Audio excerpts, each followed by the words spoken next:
Hello friends, स्वागत है आपका हमारे चैनल पर। तो आज हम जिस रिक्रूटमेंट की डिटेल लेके आए हैं, डीएसएससी की तरफ से रिक्रूटमेंट रहने वाली है। काफ़ी सारी अलग अलग पोस्ट पर है, एलडीएस, एमटीएस और बहुत सारी वैकेंसीज हैं। 10th से लेकर अगर आपने डिप्लोमा, ग्रेजुएशन, आईटीआई कुछ भी किया है तो आप अप्लाई कर सकते हैं। मतलब कोई भी आपकी क्वालिफ़िकेशन है तो भी आप अप्लाई कर सकते हैं। बहुत अच्छी गवर्नमेंट जॉब है। और अगर अभी तक आपने चैनल सब्सक्राइब नहीं किया तो जल्दी से जाके पहले चैनल सब्सक्राइब कर ले और बेल आइकन भी प्रेस कर ले, ताकि हमारी वीडियो की नोटिफिकेशन जो रहती है सबसे पहले आप तक पहुंचे। क्योंकि हम डेली जो हैं गवर्नमेंट और प्राइवेट जॉब्स की जितनी भी अपडेट रहती है सबसे पहले देने की आपको कोशिश करते हैं। तो शुरुआत करते हैं आज की वीडियो की। वीडियो काफ़ी इन्फॉर्मेटिव रहने वाली है, तो स्किप बिल्कुल ना कीजिएगा, एंड तक ज़रूर देख लीजिएगा। काफ़ी इन्फॉर्मेटिव वीडियो है, ठीक है। और चैनल ज़रूर सब्सक्राइब कर लीजिएगा। तो चलिए शुरुआत करते हैं। डीएसएससी की तरफ से रिक्रूटमेंट रहने वाली है। कैसे अप्लाई करना है, क्या क्वालिफ़िकेशन चाहिए, तो सब कुछ जानते हैं। तो शुरुआत करते हैं। जिस ऑर्गेनाइजेशन की तरफ से रिक्रूटमेंट आई है तो डिफेंस सर्विस स्टाफ कॉलेज की तरफ से रिक्रूटमेंट है, ठीक है। बाकी पोस्ट कैटेगरी है जो ग्रुप सी की सिविलियन पोस्ट रहने वाली है। पोस्ट नेम है, अलग अलग पोस्ट रहेंगी। Lower division clerk, civilian motor driver ordinary grade के अंदर, multitasking staff office and training के अंदर, स्टेनोग्राफर ग्रेड, ठीक है। ग्रेड सेकंड की post supervisor, network administrator, hardware administrator, lineman, board builder, technical attendant इन प्रिंटिंग मशीन ऑपरेटर। तो काफ़ी सारी पोस्ट है अलग अलग, ठीक है। तो सबके लिए क्वालिफ़िकेशन हम आगे देखेंगे। बाकी टोटल जो वैकेंसीज रहने वाली है 78 पोस्ट रहने वाली है। अक्रॉस 10 कैटेगरीज में डिवाइड किया गया है। बाकी पे स्केल है जो यहाँ पे लेवल 1 से शुरू होगा और लेवल 5 तक आपको दिया जाएगा। मतलब पोस्ट के हिसाब से ही आपकी सैलरी होगी, कौन सी पोस्ट के लिए आप अप्लाई कर रहे हैं। तो लेवल 1 की जो सैलरी रहने वाली है 18,000 से शुरू हो जाएगी। मतलब अगर आप मिनिमम लेवल वाली सैलरी पर भी अप्लाई करते हैं तो भी आपकी 18,000 सैलरी तो मिनिमम होगी ही होगी। बाकी 56,000 तक लेवल 1 की रहेगी। बाकी लेवल 5 की जो सैलरी है 29,200 से लेके 92,300 तक आपकी सैलरी रहेगी। बाकी 7 सीपीसी के अकॉर्डिंग आपको पे किया जाएगा। नेक्स्ट अगर बात करें जॉब टाइप की तो परमानेंट सेंट्रल गवर्नमेंट की जॉब रहने वाली है। तो काफ़ी अच्छी पोस्ट है। सेंट्रल गवर्नमेंट के जितने भी अलाउंसेस होंगे आपको सब कुछ दिया जाएगा, ठीक है। बाकी एप्लीकेशन मोड है जो इसका ऑफलाइन रहेगा, ठीक है। टाइप्ड एप्लीकेशन होगी। फॉर्म जो भी है फॉर्म सेंड करना होगा आपको पोस्ट टू कमेंडमेंट जो कमेंडेंट है डीएसएससी, बाकी वहाँ पे, ठीक है। सिलेक्शन मोड है जो रिटन एग्ज़ाम रहेगा आपका। फिज़िकल टेस्ट अगर मतलब होना है पोस्ट के अकॉर्डिंग तो आपका फ़िज़िकल टेस्ट होगा या फिर स्किल टेस्ट होगा। अगर आपकी पोस्ट के हिसाब से नहीं है तो आपका सिर्फ रिटन एग्ज़ाम होगा। वो नेक्स्ट मैं थोड़ा आगे बताती हूँ किस पोस्ट के लिए कौन सा एग्ज़ाम रहने वाला है। बाकी लास्ट डेट है जो 21 डेज़ रहने वाले हैं पब्लिकेशन डेट के हिसाब से, ठीक है। तो वो हम देखते हैं कब पब्लिकेशन हुई है एडवर्टाइजमेंट। बाकी ऑफिशियल वेबसाइट है www.dssc.gov.in। आप वहाँ जाकर भी प्रॉपर नोटिफिकेशन चेक कर सकते हैं। किसी चीज़ की कन्फ्यूज़न हो आपको, ठीक है, तो भी वहाँ देख सकते हैं। बाकी अगर कोई भी कन्फ्यूज़न रहती है इसके रिलेटेड तो आप हमें कमेंट्स में पूछ सकते हैं। और इम्पॉर्टेंट डेट्स की अगर हम बात करें तो डेट ऑफ पब्लिकेशन जो रहेगी 23/5/2026 रहने वाली है। मतलब 23/5/2026 को है जो इसकी नोटिफिकेशन रिलीज़ हो चुकी थी। और जो लास्ट डेट रहेगी आप 23/5/26 में 21 दिन ऐड कर लीजिए, तो वो आपका लास्ट डेट रहने वाला है। और नेक्स्ट अगर हम बात करें एज कैलकुलेट या जो भी आपकी क्वालिफ़िकेशन कैलकुलेट होगी वो लास्ट डेट जो रहेगी एप्लीकेशन की उसके हिसाब से रहेगी।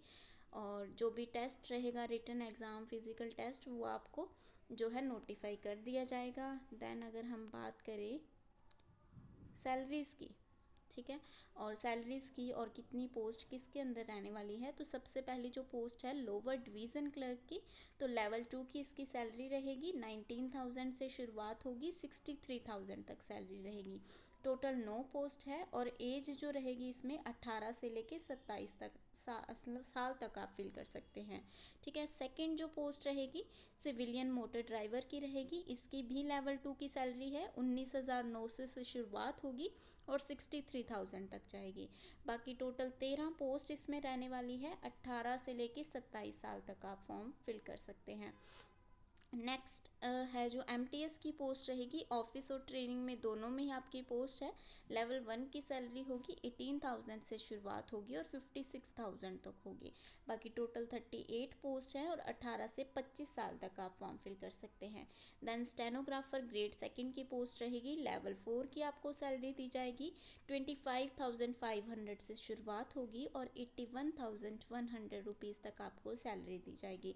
टोटल इसमें 5 पोस्ट रहेगी और 18 से लेके 27 साल तक आप फॉर्म फिल कर सकते हैं। ठीक है। नेक्स्ट है जो सुपरवाइज़र नेटवर्किंग में पोस्ट रहेगी। लेवल 5 की सैलरी होगी। 29,000 से लेके 92,000 तक सैलरी होगी। इसमें एक ही पोस्ट है और 18 से 27 साल तक आप फॉर्म फिल कर सकते हैं। नेक्स्ट है जो नेटवर्क एडमिनिस्ट्रेटर की पोस्ट रहेगी। लेवल 5 की सैलरी रहेगी। 29,200 से शुरुआत होगी और 92,300 रुपये तक आपकी सैलरी रहेगी। टोटल इसमें 4 पोस्ट रहेगी और 18 से 27 साल तक आप फॉर्म फिल कर सकते हैं। नेक्स्ट है जो हार्डवेयर एडमिनिस्ट्रेटर की पोस्ट है। लेवल 5 की सैलरी होगी। वही 29,000 से शुरुआत होगी। इसके अंदर भी 4 पोस्ट है। 18 से 27 साल तक आप फॉर्म फिल कर सकते हैं। और जो 8वीं पोस्ट रहने वाली है लाइनमैन की पोस्ट, उसकी लेवल 4 की सैलरी रहेगी। 25,500 से शुरुआत होगी और टोटल है जो 2 वैकेंसीज है इसमें। 18 से 27 साल तक फॉर्म फिल कर सकते हैं। देन बोट बिल्डर की पोस्ट है जो लेवल 2 की आपको सैलरी दी जाएगी, यानी 19,900 से शुरुआत होगी और इसमें टोटल एक ही पोस्ट है और 18 से 27 साल तक फॉर्म फिल कर सकते हैं। बाकी टेक्निकल अटेंडेंट की पोस्ट रहेगी। लेवल 1 की सैलरी दी जाएगी। 18,000 से शुरुआत होगी और 56,900 तक सैलरी रहेगी। इसके अंदर भी एक पोस्ट है। 18 से 25 साल के बीच में आप फॉर्म फिल कर सकते हैं। बाकी टोटल जो 78 पोस्ट रहने वाली हैं। और बाकी इसके अंदर पीडब्ल्यूडी कैंडिडेट्स के लिए भी है, जिसमें एमटीएस की एक पोस्ट रहेगी पीडब्ल्यूडी कैंडिडेट्स में जो हियरिंग हैंडीकैप्ड है, और ऑर्थोपेडिकली हैंडीकैप्ड के लिए एक वैकेंसी रहेगी एमटीएस में जो रिजर्व्ड है। बाकी जो भी अदर्स हैं, mental illness, learning disability, specifically जो भी डेफ ब्लाइंडनेस है, उनकी भी एक वैकेंसी रिजर्व्ड है एमटीएस ऑफिस में। ठीक है। देन एलिजिबिलिटी क्राइटेरियाज़ की बात करें तो पोस्ट के हिसाब से जो लोअर डिवीज़न क्लर्क की वैकेंसी है उसमें अगर आपने 12th पास की है, किसी भी बोर्ड से की है, रिकॉग्नाइज बोर्ड कोई भी हो, और तो आप अप्लाई कर सकते हैं। आपका स्किल टेस्ट होगा, वहाँ पर एग्ज़ाम होगा पहले आपका, देन आपका स्किल टेस्ट होगा। 35 वर्ड्स पर मिनट इन इंग्लिश में होनी चाहिए आपकी स्पीड, और 30 वर्ड्स पर मिनट आपके हिंदी में स्पीड होनी चाहिए। ठीक है। 10 मिनट्स का आपको टाइम दिया जाएगा। देन है सिविलियन मोटर ड्राइवर की जो पोस्ट है ऑर्डिनरी वाली, उसमें अगर आप 12th पास है तो आप अप्लाई कर सकते हैं। आपके पास ड्राइविंग लाइसेंस होना चाहिए हैवी व्हीकल्स का, और 2 साल का आपको एक्सपीरियंस होना चाहिए हैवी व्हीकल्स का। ठीक है। किसी भी रिकॉग्नाइज्ड ऑर्गेनाइजेशन से अंडरटेकिंग आपको लेनी पड़ेगी कि मैंने 2 साल यहाँ काम किया है, तो आप अप्लाई कर सकते हैं। बाकी मल्टीटास्किंग स्टाफ की जो वैकेंसी है उसमें अगर आप 10th पास है तो भी आप अप्लाई कर सकते हैं। इसमें और कुछ भी नहीं मांगा गया, सिर्फ 10th पास। और स्टेनोग्राफर की जो पोस्ट है 12th पास आप होने चाहिए। जो आपका स्किल टेस्ट है, ठीक है, उसमें आपके 80 वर्ड्स पर मिनट है जो इंग्लिश में हो, सॉरी डिक्टेशंस है जो 10 मिनट्स @ 80 वर्ड्स पर मिनट, और ट्रांसक्रिप्शन है जो 50 मिनट में आपके इंग्लिश हो और 65 मिनट्स का हिंदी का कुछ ये कंप्यूटर बेस्ड जो रहेगा स्किल टेस्ट रहेगा आपका। देन सुपरवाइज़र की जो पोस्ट है बैचलर डिग्री हो आपके पास इंजीनियरिंग की, टेक्नोलॉजी जो भी कंप्यूटर साइंस की, आईटी की, किसी भी चीज़ मतलब फील्ड से हो आईटी के, तो आप अप्लाई कर सकते हैं। बाकी डिज़ायरेबल जो इन्होंने मांगा है कि जिसको ये ज़्यादा प्रेफर करेंगे, आपको Linux environment, network service administrator, ICT solution, firewall, ऐसे पाइथन, HTML, PHP आपको आना चाहिए। ठीक है। बाकी नेटवर्क एडमिनिस्ट्रेटर की जो पोस्ट है 12th पास हो आप, ठीक है, और फ्रॉम रिकॉग्नाइज्ड, और आपके पास डिप्लोमा हो इन नेटवर्किंग। अगर डिप्लोमा नहीं है तो आपके पास बैचलर डिग्री होनी चाहिए कंप्यूटर एप्लीकेशन की, तो आप अप्लाई कर सकते हैं। प्लस आपके पास सर्टिफिकेट होना चाहिए CCNA का एंड CCNP का। आपके पास 2 साल का एक्सपीरियंस हो, ठीक है, नेटवर्क एडमिनिस्ट्रेशन के अंदर। बाकी डिज़ायरेबल सॉफ्टवेयर्स जो भी इन्होंने मांगे हैं वो आप चेक कर सकते हैं। हार्डवेयर एडमिनिस्ट्रेटर के अंदर भी सेम ही है, 12th आप पास होने चाहिए, प्लस आपके पास डिप्लोमा होना चाहिए इन कंप्यूटर हार्डवेयर। अगर डिप्लोमा नहीं है तो आपके पास डिग्री होनी चाहिए कंप्यूटर एप्लीकेशंस के अंदर। सर्टिफिकेट आपके पास होना चाहिए VLSI का, और 2 साल का आपको एक्सपीरियंस हो हार्डवेयर एडमिनिस्ट्रेशन के अंदर सॉरी। लाइनमैन के अंदर अगर आप 12th पास हैं तो अप्लाई कर सकते हैं। बाकी डिप्लोमा होना चाहिए आपके पास optical fibre cable line management का, और 2 साल का आपको रिलेटेड टू वर्क एक्सपीरियंस होना चाहिए। बोर्ड बिल्डर के अंदर 12th पास हो आप, प्लस 2 साल का आपको एक्सपीरियंस हो, ठीक है, in repair of fibre glass reinforced plastic boards with a public and private shipyard और रजिस्टर, जो भी ये इन्होंने मांगा है 2 साल का एक्सपीरियंस मांगा है, ठीक है। Then technical attendant printing machine के अंदर जो मांगा है ITI पास इन सर्टिफिकेट होना चाहिए, प्लस आपके पास प्रिंटिंग मशीन ऑपरेटर का फ्रॉम रिकॉग्नाइज्ड इंस्टीट्यूट।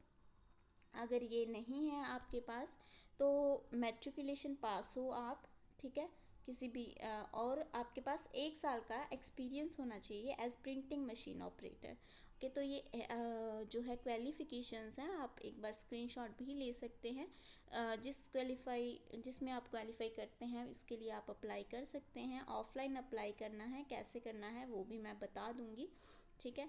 तो अगर फिर भी कोई कन्फ्यूज़न हो तो आप हमें कमेंट करके पूछ सकते हैं। बाकी एज लिमिट है जो वैसे मैंने हर पोस्ट के लिए बता दी थी, पर फिर भी लोअर डिवीज़न क्लर्क के लिए 18 से 27 साल, सिविलियन मोटर ड्राइवर के लिए 18 से 27 साल, मल्टीटास्किंग स्टाफ के लिए 18 से 25 साल, स्टेनोग्राफर ग्रेड 2 के लिए 18 से 27 साल, सुपरवाइज़र के लिए 18 से 27 साल, मतलब ऑलमोस्ट सब के लिए 18 से 27 साल है। बाकी टेक्निकल अटेंडेंट की 18 से 25 साल तक है। बाकी है जो एज रिलैक्सेशन है जो OBC को 3 साल की है, SC ST को 5 साल की, PWD जनरल कैटेगरीज को 10 साल की है, PWD OBC को 13 साल की है, PWD SC ST को 15 साल की है। बाकी एक्स सर्विसमैन को एज़ पर जो है रूल्स 3 साल की एज दी जाएगी, मैक्सिमम एज है जो जितना आपने वो सर्व किया है। बाकी सेंट्रल गवर्नमेंट एम्प्लॉयज़ को अप टू 40 इयर्स तक फिल कर सकते हैं। Central government employee SC ST को 45 इयर्स तक फिल कर सकते हैं फॉर्म। ऑल कैटेगरीज़ की अगर फ़ीस की बात करें तो सिर्फ 100 रुपये फ़ीस होगी, बट नॉन रिफंडेबल फ़ीस होगी, और आपने जो है अकाउंट में पे करनी है demand draft drawn by DSSC की जो डायरेक्ट जो है ब्रांच कोड में आपने कैनरा बैंक की जो ब्रांच है DSS की उसमें आपने फिल करनी है ये, ठीक है। सिलेक्शन प्रोसेस सिंपल है, वही एक CBT होगा आपका, कंप्यूटर बेस्ड टेस्ट रहेगा जो हिंदी एंड इंग्लिश मीडियम दोनों में होगा, तो आप चूज़ कर सकते हैं किस में आपने करना है। तो जनरल इंटेलिजेंस एंड रीजनिंग रहेगी फर्स्ट जो रहेगा, देन न्यूमेरिकल एप्टीट्यूड रहेगा, जनरल इंग्लिश रहेगी, जनरल अवेयरनेस रहेगी, और जिस ट्रेड के लिए आप अप्लाई कर रहे हैं उस ट्रेड के स्पेसिफिक क्वेश्चंस रहने वाले हैं, ठीक है। बाकी स्किल टेस्ट रहेगा, जिसके लिए स्किल टेस्ट होगा जैसे जो स्टेनोग्राफर है या जो भी ऊपर मैंने बता दिया ऑलरेडी कि किसके लिए क्या क्वालिफिकेशन है, क्या क्या चीज़ें चाहिए, तो आप देख सकते हैं। देन डॉक्यूमेंट वेरिफिकेशन होगी, और आपको एक बहुत अच्छी सेंट्रल गवर्नमेंट की बहुत अच्छी जॉब मिल जाएगी। तो अगर वीडियो पसंद आए तो लाइक एंड शेयर ज़रूर कर दीजिएगा, अपने दोस्तों को ज़रूर से शेयर कर दीजिएगा जिन्हें ये बहुत ही इम्पॉर्टेंट वैकेंसीज़ हैं, जिन्हें ये ज़रूरत है, जो लोग DSSC की तैयारी कर रहे हैं उनके लिए बहुत स्पेशल मौका रहने वाला है।